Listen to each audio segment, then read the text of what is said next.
Good afternoon, and welcome back to our series of podcasts on building a capable state. I'm very, very excited to have in our midst today two wonderful guests who are going to share with us a little bit more about state owned entities.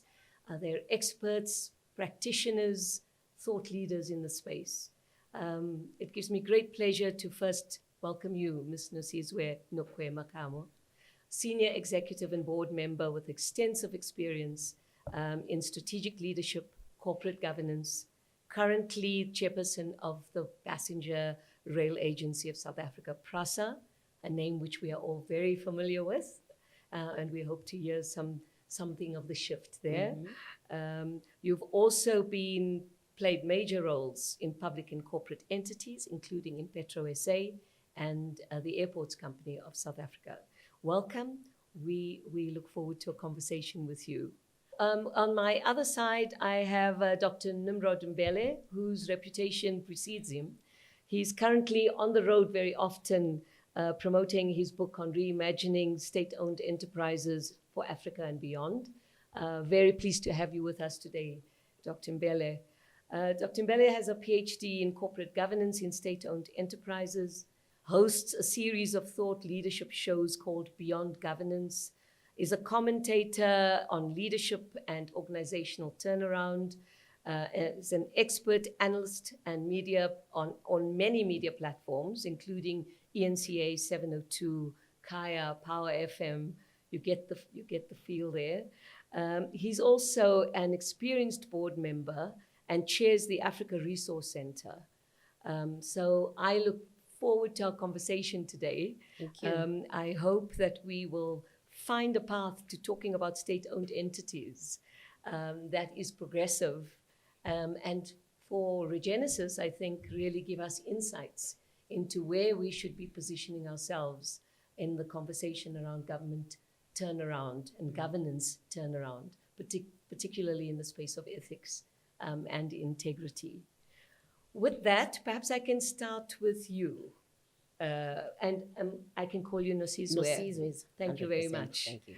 All right, so Nosiswe, perhaps you can begin to talk to us. I mean, when anyone in this country hears PRASA, and you are the chairperson of PRASA, we think back on the last 10 to 15 years and the challenging times, I'm being polite, that PRASA has had over that period. Can you tell us where PRASA is right now in terms of state capability and what you've managed to achieve in, I think you were telling me off record, you know, your term is coming to an end pretty soon. Let's start there. What's been happening at PRASA that should make us hopeful? Thank you very much. Firstly, thanks for the invitation. Thank you so much to Regenesys for having me here, and it's a pleasure to share the platform with such an esteemed person as Dr. Mbele. So lovely to be here. You know, let me start from the beginning, as they say, always start from the beginning. PRASA is a very, very important organization for this country. It's a very important SOE. Yes. Its existence is premised on ensuring that you can make rail transport the backbone of transport in this country. It's an organization that is subsidized by the state, and therefore it's paid for by the taxpayer. And it has to be able to deliver on its mandate, which is ensuring that public transport is affordable, it's reliable, it's safe, and it can get people moving in the country, in the metros, and inter-province. So this becomes extremely important. And as you would know, travel by train is an emotional issue. So you get in a plane and you hop from here to there, but you get in a train and you get emotionally connected to that instrument that is transporting you, and therefore the company. And which is why, as you correctly stated, PRASA has had a very rough time if we look back in the years. Let's start from there. PRASA suffered 9 financial disclaimers from the time that it was formed. PRASA, just before and during COVID, the infrastructure was decimated completely. Overhead lines, stations were vandalized, even rails were stolen. You'd have to imagine what it takes to steal a track. That was done. So when we were appointed as a board in 2020 December, that was the state of the organization. Completely vandalized infrastructure, completely demoralized employees, total reputational breakdown as a result of so many things that had happened at the organization. And this is what we were told. What you do here is your national service. You come on this board to serve the nation, to ensure that that which belongs to the nation can be fixed so that it can meet its mandate. And that is what we walked into that organization with as a board of control, taking over, as you know, from an administrator before, December 2020. I thought I must just paint that picture so that we can understand that where we are today and what it has taken. And I think that will be sort of the basis of what we're going to be talking about today. So, as I say, the lines were decimated. 40 corridors gone. None of them. 2020, nothing is happening on the lines. To date, we have recovered partially 35 out of 40 of the corridors in the country. We have moved the organization from that 9 year of disclaimers in 2023 to a qualified opinion, which nobody usually shouts about. But if you've had 9 years of disclaimers and you're able to shift that needle to a qualified opinion, you're starting to do something. Walked into the organization, 1,000 pages of audit findings that had to be worked at and removed completely. So 2023, qualified audit, and we said to management, we need an unqualified audit in the next year. The next financial year, unqualified audit. And we have told them that for this audit here, we need a clean audit from the organization. And we have said to management, you can do it. And we believe they can do it. Wonderful. From a capital spend perspective, PRASA relied a lot on the interest they got from capital because capital was not being spent. We walked into the organization, found a huge pile of capital and nothing happening from the project side. Now, if nothing's happening, it means the trains are not moving and work is not happening. So we said to the board said to the organization, we want you to transform South Africa into a construction site by making sure that we're able to fix everything that needs to be fixed and bring back those trains. That is simple, just a simple instruction. Turn it into we want to see dust in South Africa. Where there is a rail line, we must see dust.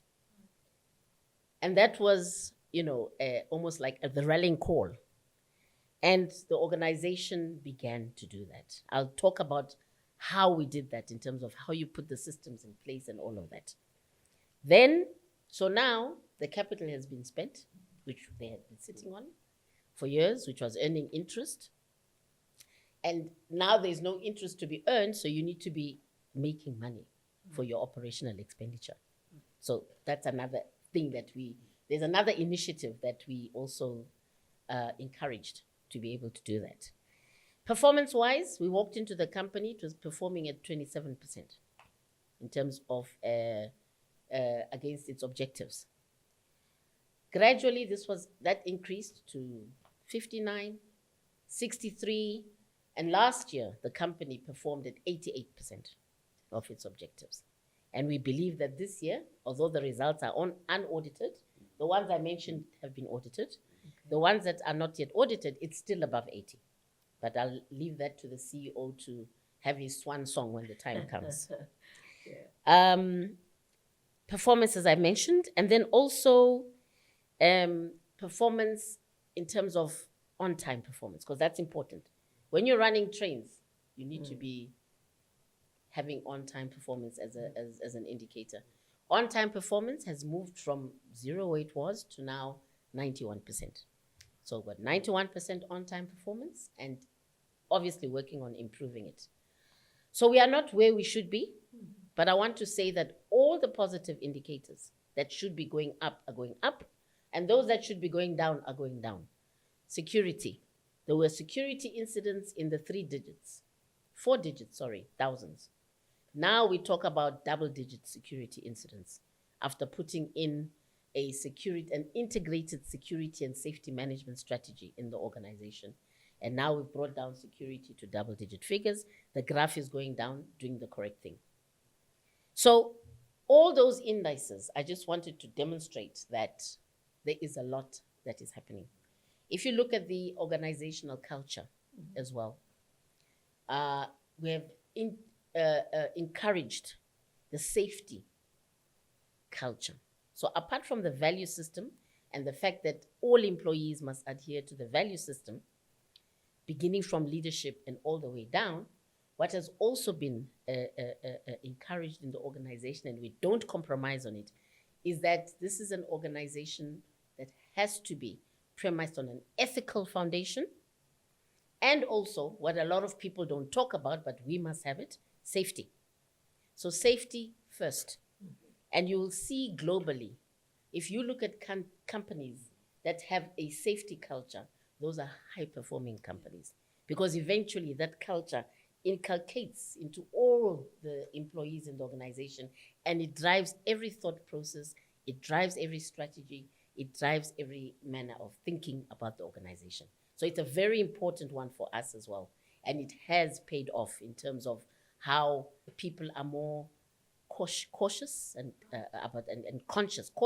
conscious about safety, and how I must look after you and you must look after me and I must look after you, and so on. So that permeates the organization in time as you change the culture. So those are some of the things that are happening at PRASA. Maybe a small, very soft point. Before at PRASA, people just came and went. Today, employees, they wear the PRASA brand emblazoned on their hearts. People wear the PRASA shirts, they wear the PRASA jackets. They are proud to be in that organization because of the change that has come in the organization. So that's where it is. You asked me that question. So in terms of what is it that's required? So this is a turnaround. And I think we need to humbly acknowledge that that is what we intended to do. And there is a turnaround. There are green shoots. For the first time in many years, Treasury has given PRASA the nod and said, you guys are capable of spending, and you guys are capable of spending as you should, and we shall actually advance the capital that you require. That's, that is like, I feel like we can conclude this whole story now, but we won't. Not quite yet. But yes, that is a pretty impressive 6-year journey in the bigger scheme of things. You've covered so many really fundamental points around building capable state, building a capable state. You've covered the leadership, you've covered, the people part of it. But I think what I'd like to do is locate that conversation into Dr. Mbele, into your reflections in your book around what it takes and what kind of comparative advantage, if you think about what Nosiswe has just shared with us, does it resonate with what you found in your book?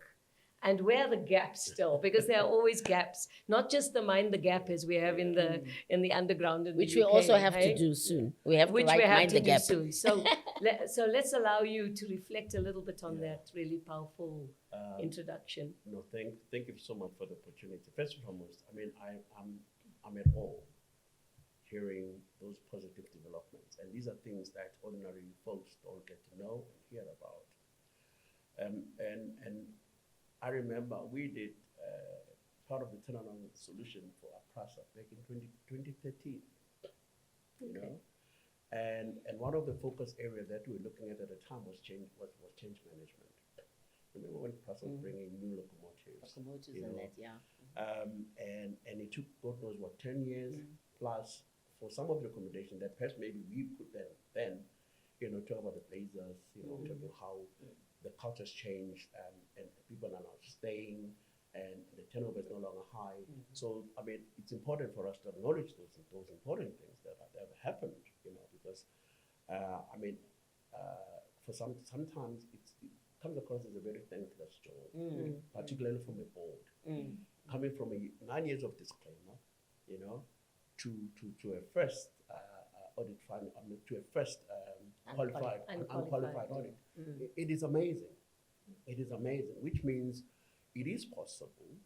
And personally taking a step back and saying, what could have contributed to that turnaround? One was a depoliticization of administration. You got into a point where the board, supported by executive, supported by minister or citizen, even up to the president for all what it's worth, is that let's look at meritocracy. Okay, let's first depoliticize the board. Yeah. Let's get men and women who are competent, who possess skills, knowledge, and necessary acumen to drive this towards the mandate that you made mention of. Beyond the meritocracy, which by the way has to cascade down all the way down, to senior executives, and most importantly, empowering the board to make decisions and hold the board accountable. Because if the politicians are too intrusive, around who appoints executives, that is a mandate of the board. The board, Absolutely. especially the chairperson. I would imagine in the past that has been in the case that too many interference. You are given an ex-CEO that you don't approve of. People have been parachuted. So that's one thing that I think is significant that South Africa is taking forward. And I think the other issue that is more important is being specific about what are the deliverables of the board and how those deliverables are being cascaded down to management. You've spoken about the 27% of performance, and now it's now sitting at 80%, and on-time performance, from 0 to 91%. So these are obviously pointers around the strategy on what is it that we're going to measure the performance of the board. We're going to measure, which then said, how do you measure the performance of executives? So those are the pillars that has been missing, and that I am quite happy, and so South African should be, that this board under your leadership, Nosiswe, and you need to be very proud of that. You need to be exceptionally proud of that. And of course, the support that you're getting from your minister. One of the biggest issues has always been clarity around the mandate of SOEs. Okay. For far too long, there's this confusion around whether SOEs needs to be moved around, commercial imperatives, or social imperatives. What do I mean by that? I mean, PRASA might be an exception purely because it caters for the lowest end. Poorest of poor. Therefore, the focus has to be that, and it can't be that there's a social upliftment. Because half the time, my observation, which is empirical in most instances, we've had when you look at SABC, SABC mandate, it's confusion. How do you manage this thing? Is it an entity that needs to be self-sufficient? But it can't be self-sufficient when you are superimposing social mandates, which means there's this contradiction that can't be, and that contradiction often find expression at the board level. Board gets torn apart between what are we doing. So for as long as there's clarity, ESCOM is now doing that, because unbundling of ESCOM is proving to be yielding the result that we all want, because the mandate is very clear. You run this thing as a commercial business. You don't run this thing as a spousal shop. You don't run this thing as an entity. Year in, year out, you go to fiscus, for bailouts. When you look at AXA, a company that and I mean, it's an amazing, yet an amazing, yeah. Is it a coincidence that you sit in a booth? Maybe it has something to do with your skills right there. Nosiswe, there's something that you're doing. You're doing something right. Something right. There's something right Agreed. that you're doing there. Agreed. So this is one entity that you have seen. The last time I checked, AXA had double-digit, growth, and it's one entity that should be a role model around how SOEs need to be managed and to be held to account. So those are some of the practical insights that we need to be reflecting on and acknowledge. You've raised some fascinating points about the political administrative interface, the kind of power it takes and determination of a strong board leading that shift. You've made a second point, which takes us a little off course, but I'm going to ask it anyway, because it's important. The question of social good and commercialization of the entities. As South Africans, we all need electricity, we all need the trains to work. The majority in this country need reliable, safe transport and access to resources.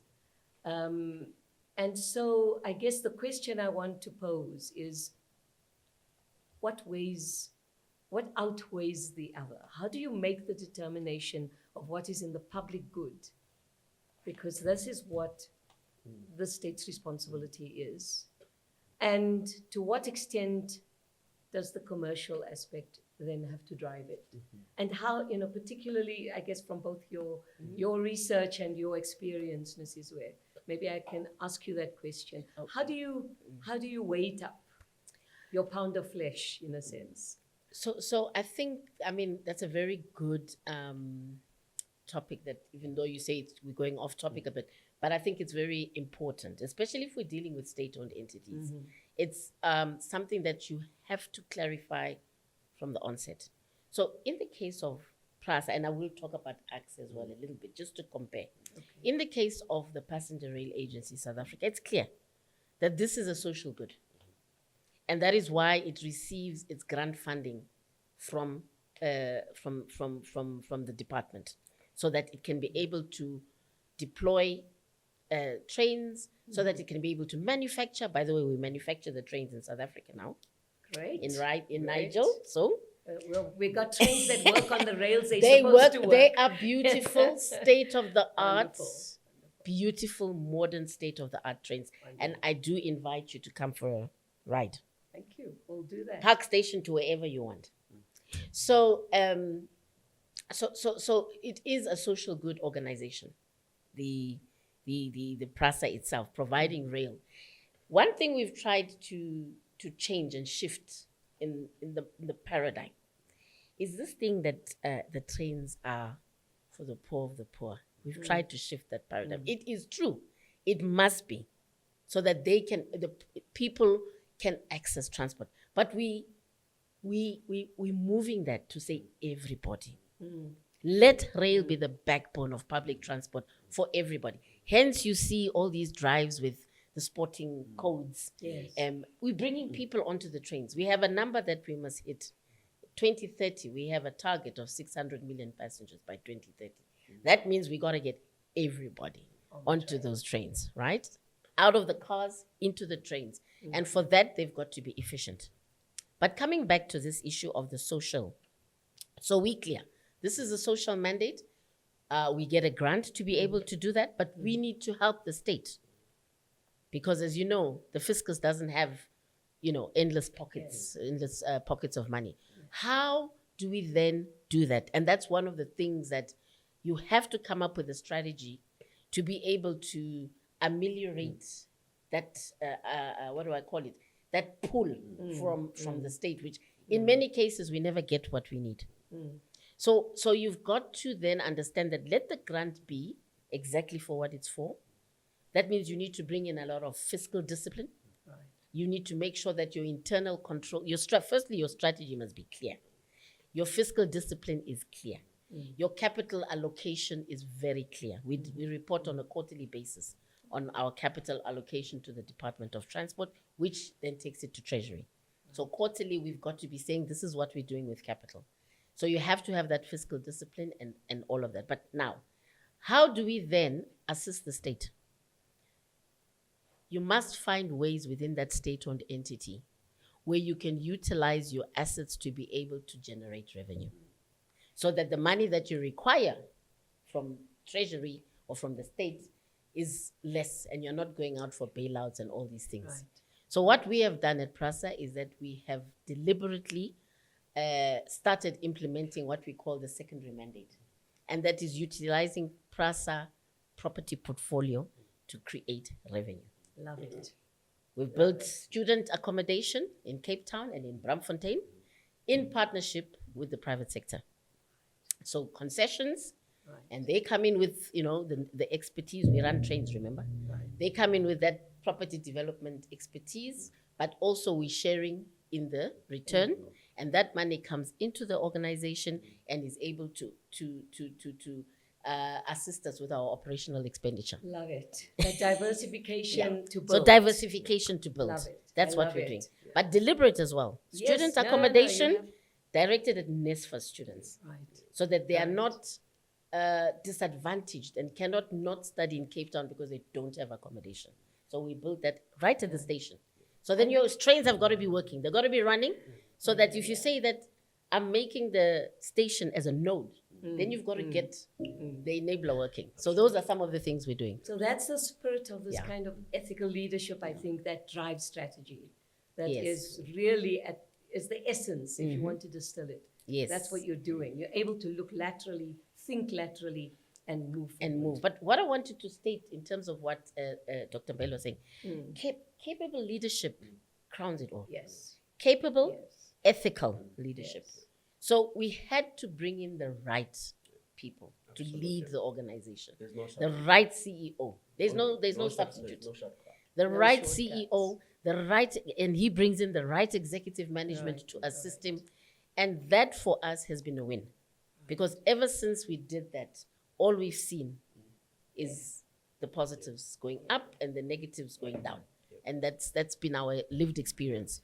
On AXA, same story. Love it. Difference there is that it's a commercial entity. Of course. So As it there, should be. it's a commercial entity and you've got to make the money. The state has never had to doesn't give it a bailout. And we had to run, or rather, lead the organization through the downturn of COVID, the implications of COVID, meaning there's no passenger rail, meaning there's no revenue, meaning. Right. So capital expenditure was cancelled. Okay. Or rather postponed. Maybe I should use the word postponed. So we had to manage our balance sheet, Right. manage our cash flows, and worry about what the future's bringing. We had to push back the capital expenditure Yeah. to a point when the passenger numbers are going to come back up. But because AXA had already built, first we did all of that.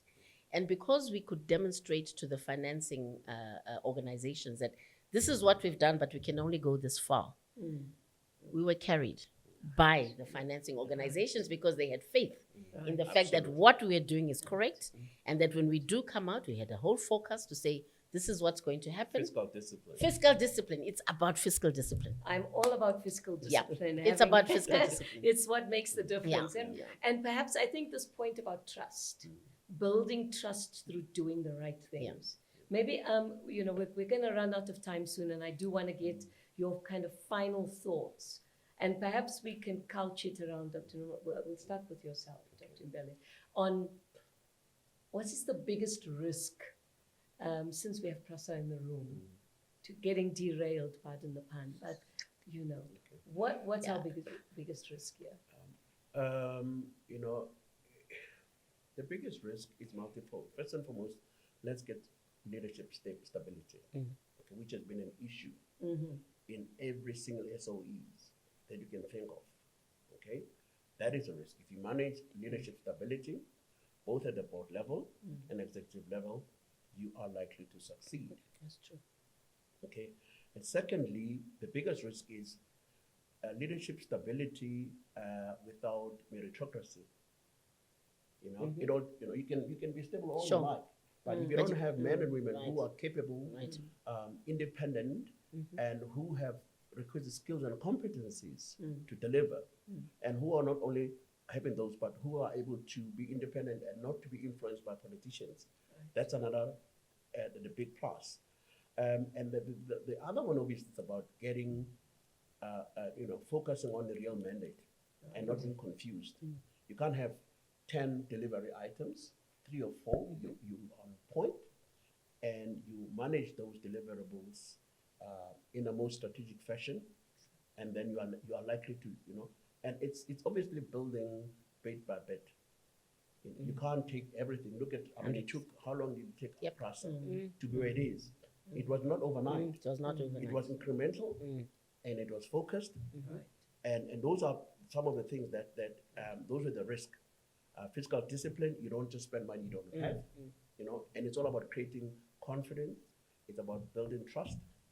And the biggest issue, not only at the top level, but also at the bottom, one of the biggest issue has always been execution of programs. Execution, yeah. And we've got tons and tons of well-curated policies in South Africa, but execution lurks because we don't have the discipline of unpacking, diagnosing, and getting to the nitty-gritties of what does it take, to implement this particular program all the way. So if you don't manage execution dynamics, you are likely you're carrying a big risk. And by the way, you're not only just investing in an individual. For all what it's worth, Nosiswe could have been the most brilliant chairperson. But if people around you were not as competent, you can have the most successful CEO, but without people who are competent, doomed to fail. So it's all about building a pipeline of competent leadership, not a leader, because we've had so many people who failed because they thought they could carry their own monkey, pardon the pun. It's impossible. You just have to create a cohort of men and women who knows what they're doing to take the organization forward. Fantastic. Thank you. Final comment from yourself, Nosiswe, and maybe I'm going to flip it a little bit in terms of this risk. For you as departing the PRASA board. Are we facing local government elections? We are facing, a GNU that is under, there's lots of kind of instability that we need to overcome. How do you think that might be risky for PRASA at this point? I'd say that we are the fortunate ones. We've been dealing with that type of complexity for a while, before even the 2024 elections, because of the fact that we operate at different spheres of government, national, provincial, local. And also because PRASA reports its progress through the Department of Transport to the different parliamentary portfolio committees. So a long time ago, we had to take everybody on board in terms of what it is that PRASA is doing or is trying to do. And I'll tell you the good news is that without exception, everybody supports the work of PRASA and understands the importance of why you have to make rail the backbone, of transport. We had real situations like the Central Line in Cape Town, where there were squatters, 5,000 shacks. People had to be moved, and people had to be moved humanely so that the trains could run. It was an intergovernmental coordination that actually delivered what you see today, that the trains are going right through to Khayelitsha, right through to Captain's Clip. And people were moved off the rail lines. They were literally living on the rail lines. But it took an intergovernmental coordination, which was reported to at the PCOT and SCOPA, which comprises of all your political parties, for them to assist in the, the execution of this project that we had, but utilizing the different spheres of government. And that's another thing I just want to say you need to have leadership, capable leadership, we said, but that also understands what do the different levels of government do, who's responsible for what, Yes. who can assist in what, so that you leverage on each and every sphere Right. of government, irregardless whether it's this party or Yes. that party or another. What are their responsibilities? What do they have to do, which they cannot argue against if that's what they have to do? So we had a pact, what we called an execution pact between the different levels of government and the different departments, and everybody had what they had to do in order to make that central line issue a success. And everybody Right. did what they had to do. So I'm answering the question to say that I love it. I don't think the fact that you've got different parties in Yeah, government like is that. a big issue. It's No, immaterial. It shouldn't it's be. not. If you know what needs to be done, and there's a government, there's an NDP, there are policy documents that govern everything that needs to be done by different spheres of government. If you're sitting in that sphere of government, I'm afraid you're going to have to adhere to whatever's been approved. Isn't that right? Of course. So it's about knowing who does what, who's responsible for what, who's accountable for what, and being able, as an organization, to interact with the correct levels of government at the right place. On That's about that note, that was absolutely a brilliant summation of everything that we need to be doing correctly in the country. Right. And it has been a real pleasure to have you both in conversation.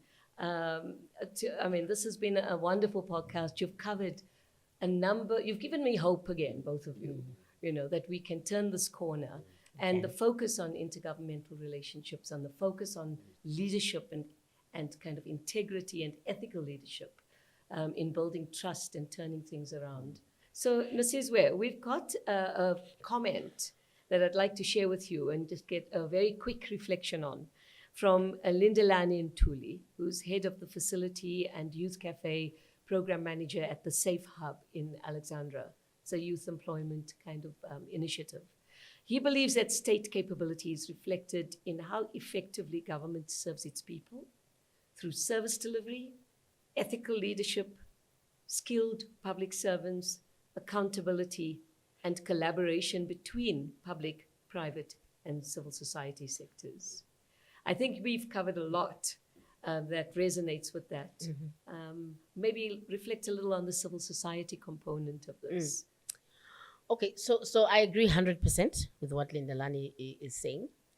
And for an organization, for example, like PRASA, which is got 2,500 kilometers of rail all over the country, and I don't know, over 500 stations, you are nowhere if you're not collaborating with your stakeholders. So one of the ethos of our operations in terms from a management perspective is that they engage at a community level. They collaborate with with all the stakeholders, including the non-governmental organizations, and are able to transparently communicate what it is that they're doing. I like the one of saying you eat the elephant, piece by piece, because you can't do everything overnight. So you've got to keep that communication going, and you're not talking up here. Right. Where you're talking is where that line is running. Where that line is running at a community level, at an NGO level, at an organized labor level, that's where you're communicating all the time. So this is one very, very important, what do I put, should I say it's not a tactic, it's the way that PRASA operates. You have to be able to do that. So I agree 100%. We take all those stakeholders very, very seriously and very transparently engage with them on the process and also on the challenges which we face and how we think we can overcome them, and so that we take them along this journey as we go along. And service delivery, very important. If you're able to say, listen, there's a train that's coming every hour, because currently we don't have signaling in place. Once we have signaling, which is in the next 18 months, your train will come every 15 minutes. That's it. Can you just communicate what's happening so that you take people into your confidence? Now you're starting to build trust. Love it. And people can see what you're doing. Thank you. Love it. Thank you so much. It's really going to be a pity when you step down, because we need this quality of leadership. We need to honestly. motivate for an extension. An extension. We I are think many. so. Did I tell you there are 9 of us? It's I 9 know that, board but still, members. The quality of leadership is always important. Absolutely. Perhaps, Dr. Mbele, a final question for you. We've got a comment from Lafika Mahamba, an attorney at Malusi and Company Attorneys. We asked a question: what do you think state capability is?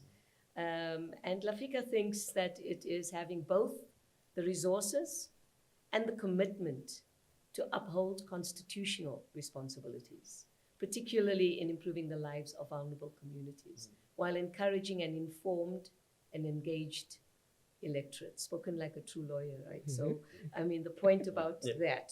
Any final comments from you on that? Well, like they say, if it's not broken, don't fix it. So there's nothing to fix on that particular. But perhaps maybe a point of emphasis has to be the importance of fidelity in the design and execution. And the biggest issues that we need to put more emphasis in the implementation of whatever program, whether it's in construction, whatever it is, we just have to put emphasis on implementation, but also to communicate, because one of the biggest issues, lack of communication on progress. Right. Every now and again we seem to be talking something that is new, whereas you still have to start from what is that you promised last time, and where are you now? Because that's how you build trust. Yes, That's how exactly. you build Yeah, confidence. that's it. Because if you don't do that, you bring all new things all over again, Yes. and we're like, but you shouldn't, but it's also discipline. It's also about management discipline. You see, you do not go out, whether it's local government, provincial government, you start over, say, last year, this is what we said. These are the targets, 100%. and this is where we are now, and these are the variants, these are the gaps, and this is what we're going to be doing through collaboration, partnerships with government at different levels, with a civil society organization, and so on and so forth. In that way, you are going to bridge, the disconnect between design and implementation, and you're reinforcing positivity in that. Okay, by the way, we know what is going on, and also And giving hope. absolutely, Yes. So those are my That's reflections. wonderful. That's brilliant reflections. Thank you both once again. Thank It has you. been an incredible conversation. So thank you both very much. Thank you. Thank you. Thank you. Thank you. Thank you so much.